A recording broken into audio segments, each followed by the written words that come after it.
Stock कर सकते हो या गोल्ड में चीज कर सकते हो या आपके पास लाइसेंस होना जरूरी है।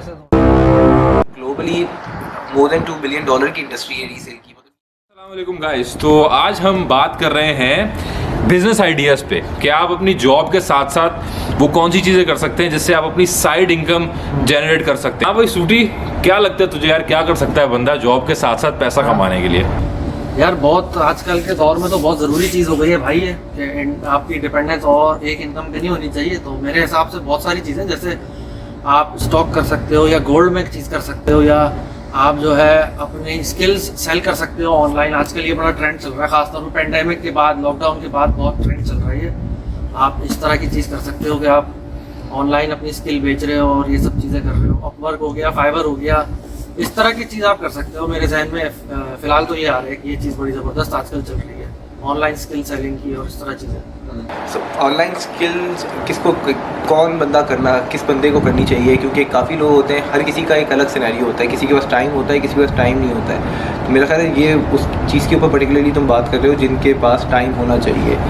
तकरीबन दिन के 3-4 घंटे हों जो, और एक स्किल भी ज़रूरी हो। हाँ। तो उन लोगों के लिए ये अच्छी चीज़ है जिसके अंदर अपवर्क है, फाइवर है, पीपल पर आ रहा है, और भी बहुत सारी वेबसाइट्स हैं जिसके ऊपर आप अपनी स्किल्स सेल कर सकते हैं। टाइम तो खैर निकालना पड़ता ही है, फिर अगर आपने एक्स्ट्रा इनकम करनी है तो वो एक्स्ट्रा टाइम के बगैर तो पॉसिबल नहीं होगी, उसके बगैर तो नहीं होगी। लेकिन ये है कि जैसे फॉर एग्जांपल अगर आप दुबई के अंदर हो, दुबई के अंदर हो, तो एक चीज़ जो कर सकते हैं वो है कि आप आजकल हॉलीडे होम्स का काम है, वो कर सकते हैं। यहाँ पे टूरिस्ट भर भर के आ रहे हैं, दुनिया में हर जगह लॉकडाउन है, जिसकी वजह से यहाँ पे यूरोपियंस, वेस्टर्नर्स बहुत आ रहे हैं, और हॉलीडे होम्स का काम बहुत अच्छा है इस टाइम। आप लाइसेंस लेके एक 2-3 बेडरूम अपार्टमेंट पकड़ो और उसके अंदर Airbnb, TripAdvisor, short term rental पे जहाँ जहाँ जिस ऐप वेबसाइट पे सब पे डाल दो, और वहाँ से शॉर्ट टर्म एग्जैक्टली मैनेज करो और शॉर्ट टर्म रेंटल से कमाओ। यार ये बताओ कि तुम में से किसी ने स्टॉक्स खरीदे हैं कभी? मैंने स्टॉक्स भी ख़रीदे हैं और मैंने म्यूचुअल फंड्स के अंदर भी इन्वेस्ट किया है। बट बड़ा इन्वेस्टर बैठा है भाई ने तो पूरा पर्टिकुलरली खुद से किया है। तो मैं इतना एविड वो नहीं हूँ इन्वेस्टर इस तरीके का कि मैं खुद मैन्युअली मैनेज कर रहा हूँ। तो मुझे म्यूचुअल फंड थोड़े बेहतर लगते हैं कि आप एक पैसे लेके पार्क कर दें और फिर मतलब आप देख सकते हैं उस चीज़ को।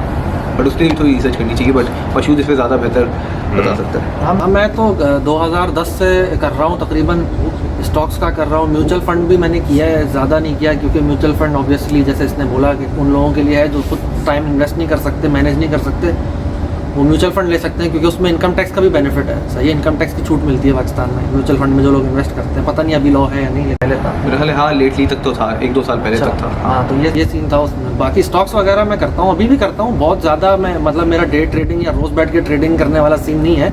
लॉन्ग टर्म 6-8 महीने, 10 महीने, साल ऐसे खरीद ली एक चीज़, रखी हुई है, जल्दी नहीं है कोई बेचने की। इस तरह जो अच्छी मतलब बड़ी कंपनियां हैं, मशहूर कंपनियां, ये नहीं कि जो है ना सट्टेबाजी कर रहे हैं, इस तरह की चीज़ कोई नहीं।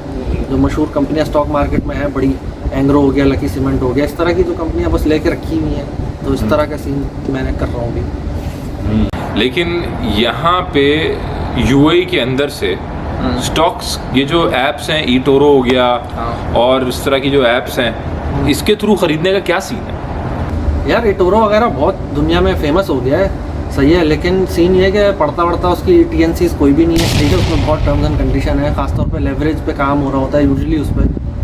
लेवरेज मतलब आपने लोन लिया हुआ है इटोरो से और आप फिर चीज़ खरीद रहे हो, उसके बगैर काम नहीं हो सकता। हो सकता है, उन्होंने अभी शुरू किया है, लेकिन वो बहुत लिमिटेड सेक्शन के लिए, सिर्फ स्टॉक्स पे अप्लाई होता है वो। अच्छा। इसके अलावा उसमें ऑप्शंस, बाइंग सेलिंग है, जो लोग नहीं समझ पाते लेकिन ख़रीद लेते हैं, तो वो बहुत डेंजरस चीज़ है। उसको पूरी तरह समझ के करना ज़रूरी है, वरना इटोरो खुद बोलता है भाई 70-80% लोगों के पैसे साफ़ हो जाते हैं। ये कहाँ बोलता है इटोरो? और उनके TNCs के पेज में लिखा हुआ है एंड में ये। अच्छा। हाँ, ये उन्होंने खुद लिखा हुआ है एज अ वार्निंग कि जो है ना इतने % लोगों के पैसे ज़ाया हो जाते हैं। इटोरो के अलावा और कौन सा ऑप्शन है जिसके अंदर ऑनलाइन ट्रेडिंग बंदा कर सकता है? IQ ऑप्शन के नाम से ऐप है, इटोरो ऐप है। नहीं, बेहतर नहीं, सेम चीज़ है, आपको कॉन्सेप्ट समझना चाहिए, कॉन्सेप्ट पता होना चाहिए, फिर आप कर सकते हो इस चीज़ों में। उस वक्त घुसो जब आपको पूरी समझ हो इस चीज़ की, क्योंकि इसमें ऐसा होता है कि आप सुबह सो के उठे, पैसे साफ हो गए आपके पास। क्यों? क्योंकि आपने ऑप्शन खरीदे हुए हैं, आपने रियल स्टॉक नहीं खरीदा हुआ। तो वो ये ऑप्शन में और रियल स्टॉक में क्या फ़र्क होता है? ऑप्शन का, रियल स्टॉक तो खैर रियल स्टॉक है, आपने जाके एक स्टॉक खरीद लिया एक कंपनी का, 10 दिरहम का तुमने खरीद लिया। ऑप्शन क्या है कि मैं 1 दिरहम दे रहा हूँ मेरे पास ये चांस है कि कल को प्राइस अगर थोड़ी कम हो गई तो मैं उस कम प्राइस पे ख़रीद सकता हूँ। तो वो चांस की वजह से जो प्राइस मूवमेंट आ रही है ना, उस पर आप खेल रहे हो 1 दिरहम देके, ठीक है। अच्छा। अगर फर्ज करो प्राइस ही 1 दिरहम नीचे चली गई हाँ। तो आप तो साफ हो गए, सही है। तो इस तरह मतलब बहुत समराइज्ड वर्जन है ये इसका, खैर इससे तो बहुत ज़्यादा कॉम्प्लेक्स है वो, लेकिन इस तरह का सीन है उसका। यहाँ पे ये है कि पाकिस्तान में तो भाई अगर आपने बिजनेस करना है तो आप गए, आपने दुकान खोली या जो भी किया, आपने कारोबार स्टार्ट किया। यहाँ पे ये है कि भाई यूएई के अंदर या वेस्टर्न कंट्रीज में भी आपके पास लाइसेंस होना ज़रूरी है। आपके पास अपनी एक्टिविटी जो आपने करनी है, बिजनेस कर रहे हैं, जो भी बिजनेस कर रहे हैं एग्जैक्टली अगर ई कॉमर्स कर रहे हैं तो आपके लाइसेंस में ई कॉमर्स की एक्टिविटी होना ज़रूरी है, ठीक है। तो इसके बगैर काम मत करो, क्योंकि इसके बगैर काम करोगे तो लीगलिटीज़ में बैंक अकाउंट ही नहीं खुलेगा। बैंक अकाउंट खोलने के लिए आपको ट्रेड लाइसेंस चाहिए। तो जो भी आपका काम है आप लाइसेंस उसका ज़रूर लो और उसके बाद काम करो। और ये याद रखो कि लाइसेंस जो आप यहाँ ले रहे हो, अगले साल की जो लाइसेंस की कॉस्ट है वो भी आपने अपने इस साल के बिजनेस से निकालनी है, क्योंकि हर साल लाइसेंस की कॉस्ट है बहुत ज़्यादा होगी। साइड हसल के अंदर इसके अलावा रीसेलिंग का काम है, उसके ऊपर हमने थोड़ा बहुत टैप इन किया था। प्ले स्टेशन की ये भी एक बहुत हाइप थी हर जगह, और प्ले स्टेशन 5 हर जगह नहीं मिल रहा था। तो जिसके पास प्ले स्टेशन 5 था तो वो उसको 1000 दिरहम ऊपर, 500 दिरहम, 1500 दिरहम ऊपर बेच रहे थे शुरू के अंदर तो इतने महंगे बेच रहे थे लोग। तो आईफोन का होता है जब लॉन्च होता है तो उस वक्त लोगों को जिनको मिल जाता है वो उन्हीं के पास होता है, और फिर जो दूसरे जिनको नहीं मिलता उनको चाहिए होता है तो वो 500 दिरहम 1000 दिरहम ऊपर देने को रेडी होते। अच्छा, हम ये एक चीज़ है कि इस तरीके से बहुत सारी चीज़ें और भी हैं, जैसे एक्सक्लूसिव कुछ वॉचेस होती हैं, उनके भी लिमिटेड एडिशंस आते हैं, जूतों के अंदर लिमिटेड एडिशंस आते हैं। हम लोग डिस्कस कर रहे थे 1-2 महीना पहले कि पीले की वो लेने के लिए साइन शर्ट, हाँ ठीक है कि भाई जो सेलिब्रिटीज होते हैं उनकी साइन शर्ट्स वगैरह इस तरह की चीजें लोग लेके रखते हैं, कलेक्टिबल्स होती हैं, वो एक अलग इंडस्ट्री है। हाँ, और उसके बाद उसको सेल कर देते हैं। नेटफ्लिक्स पे पीले की डॉक्यूमेंट्री आई हुई है भाई, जाहिर है, ठीक है यार वो बंदा है। और है वो पहले अब मेरे ख्याल से उसकी वैल्यू बढ़ गई होगी। नहीं वो पहले से थोड़ी सी। अच्छा, बट जब जो तुम देख रहे थे कल मैं देख रहा था। नहीं उससे अब तुम्हारे पास सारी होगी न्यूज़ फीड, अच्छा, उसके अंदर तुम्हारे पास फीड के अंदर, बट उससे पहले से है।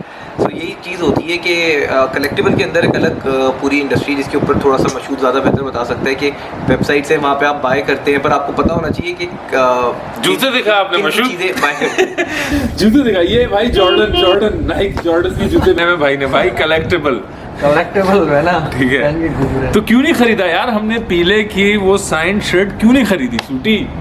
यार बहुत सारी चीजें उस टाइम जहन में थी ना, फुटबॉल भी थी, शर्ट भी थी, और भी पता नहीं क्या क्या था, हम उसी में कंफ्यूज हो गए। हाँ, लेकिन तो फिर भी ये भी एक अच्छा सीन है। अच्छा, इसके साथ साथ एक और थोड़ा डिफरेंट सीन है, वो है एप्पल की वेबसाइट में मैंने देखा था कि वो एक उनकी स्कीम है जहाँ आप एज अ कॉल सर्विस या service centre agent, customer care का बंदा के तौर पे आप काम कर सकते हो उनके लिए। अपने आप को रजिस्टर करो, वो ट्रेनिंग देंगे आपको, और उसके बाद आप कॉल करो, काम करो उनके साथ, आप कॉल्स उठाओ, कस्टमर की कंप्लेंट वो सब तो डील करो, और आपको पैसे मिलेंगे उससे। तो ये सीन भी बड़ा चल रहा है, काफ़ी लोगों ने इंडिविजुअल। लेकिन इसके लिए क्या आपको कोई कॉल सेंटर का सेटअप उनको शो करने का चाहिए? नहीं, कोई भी इंडिविजुअल अपने घर से कर सकता है। कोर्स करना है कोई? हाँ, वो करवाएंगे आपको, मेरे ख्याल से 1 महीने की ट्रेनिंग। इसके अलावा लोग ये भी करते हैं कि कोर्सेज डालते हैं, काफ़ी सारी वेबसाइट्स ऐसी हैं, यूडेमी है या बाकी वेबसाइट्स हैं, उसके ऊपर लोग अपने कोर्सेज भी बना के डालते हैं। कोई भी काम मैं जानता हूँ, मैं उसकी एक छोटा सा कोर्स मैंने बना दिया, छोटी नॉमिनल सी फ़ी मैंने रख दी उसकी, और मैं उसको भी सेल कर सकता हूँ। आपने देखा कि बहुत ऑप्शंस मौजूद हैं आजकल के दौर में, बहुत चीज़ें आप कर सकते हो, ऑनलाइन कर सकते हो, साइड हसल कर सकते हो।